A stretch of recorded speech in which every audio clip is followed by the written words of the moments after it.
क्या क्या आज किलोनी पंचायत में स्पेशल ग्राम सभा रखी गई। दो जीपीडीपी का जो एनुअल प्लान जो भी हम लेने वाले हैं उसके संदर्भ में आज किलोनी पंचायत पे ग्राम सभा रखा गया था।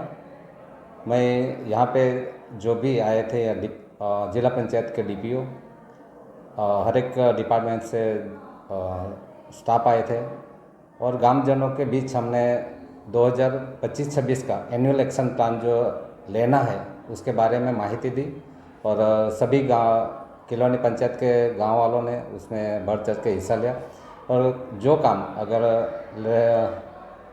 लेना रह गए थे वो भी हमने कोशिश की कि हम ले सकें और गांव वालों को ये भी बताया कि अगर आपका कुछ काम रह गया है तो वो यहाँ लिखित यहाँ दे दे पंचायत में, ताकि उनका जो भी समस्या है जिनकी ज़रूरत है वो हम उनके तक पहुँचा सकें।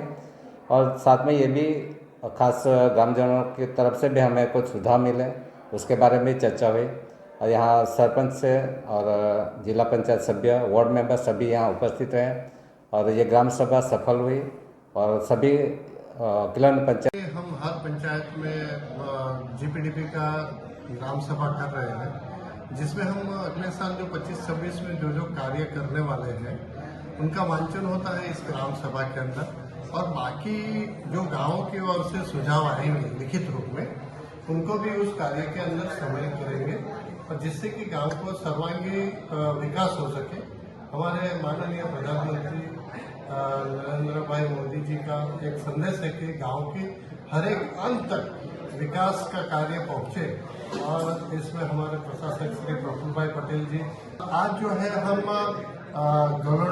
किलोनी पंचायत और रांधा पंचायत में दोपहर 3 बजे से 5 बजे रांधा पंचायत के अंदर रहेंगे। अभी आपने देखा कि यहाँ पे किलोनी पंचायत के अंदर गाँवजनों ने अपनी समस्याओं का भी हमें बताया कि क्या क्या समस्या है।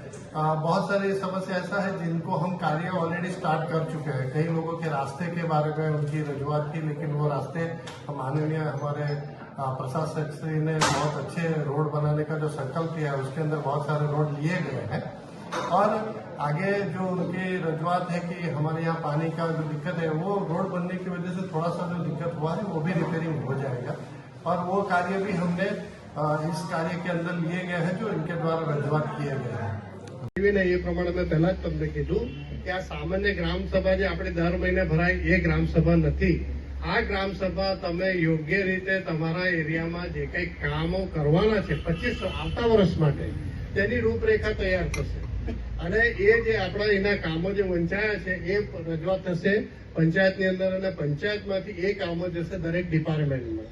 એ ડિપાર્ટમેન્ટમાં યાદી બનશે અને તેની અંદરથી જે રીતે અત્યારે આપણે સીસી રોડ લીધા છે એ સીસી રોડ ઓલરેડી પંચાયતમાં દર વર્ષે જે જીપીડીપીની મિટિંગ થાય તેની અંદર લેવામાં આવેલા તેની અંદરથી અત્યારે સીસી રોડ જે બનવાના ચાલુ થાય છે ઇરિગેશનની લાઈન નાખવાની ચાલુ એના પરથી ખ્યાલ આવે કે તમારા એરિયામાં કામો કયા કરવાના બાકી છે। એડમિનિસ્ટ્રેશનને આમ ખ્યાલ ના આવે એટલે આ જાહેર સભા તમને એટલા અમે જણાવીએ કે તમારા એરિયામાં જે કંઈ કામ બાકી હોય કે લેવાના બાકી રહી ગયા હોય એ તમારે લેખિત રૂપે આપવું પડે, કારણ કે વાત કરે તો વાત જ રહી જાય, એ નોંધમાં લેવાતા નથી। જો તમે એક મિનિટ જો તમે લેખિત રૂપે આપો તો એ રેકોર્ડ પર રહેશે અને એ રેકોર્ડ પર તમે કાલ ઉઠીને બી જવાબ માંગી શકો પંચાયતમાં કે મેં આ લખીને આપેલું તેના પર તમે શું એક્શન લીધા। જો તમે આમ જ વાત કરીને જતા રહેશો તો એ બાબતનો કોઈ આ જે વાંચનમાં યાદી લીધી એ સિવાય જો કોઈ બાકી રહી જતું હોય તો તેના માટેની આ ગ્રામ સભા છે।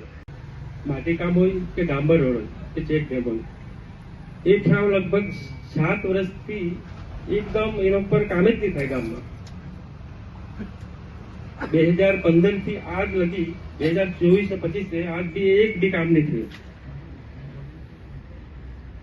તે થયો તો મને કોઈ બી મેમ્બર બતાવો કે આ જગ્યા પર આ થયું છે। ઠીક છે, પ્રધાનમંત્રી આવાસનો ઘર છે એ ટોટલી થઈ ગયા ને ટોયલેટ બી ઘણા બધા બાકી છે દુરકવડમાં।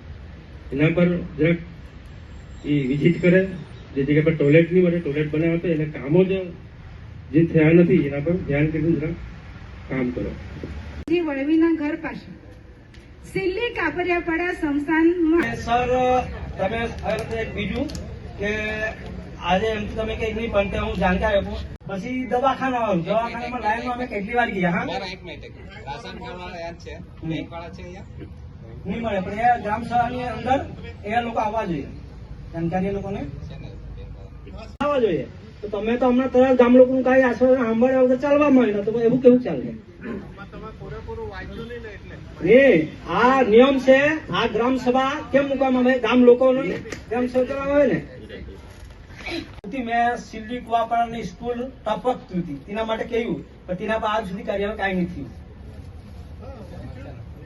હા ને હમણાં છે ને સર આ જો કામ બતાવ્યું ને રોડ વાળું, આ તો પહેલેથી જૂના જ છે રોડ, ખોદેલા છે, તેના પર ડાંબર રોડ જ કરવાનું છે. બાકી પંચાયત જ એનું રિપેરિંગ કરાવશે.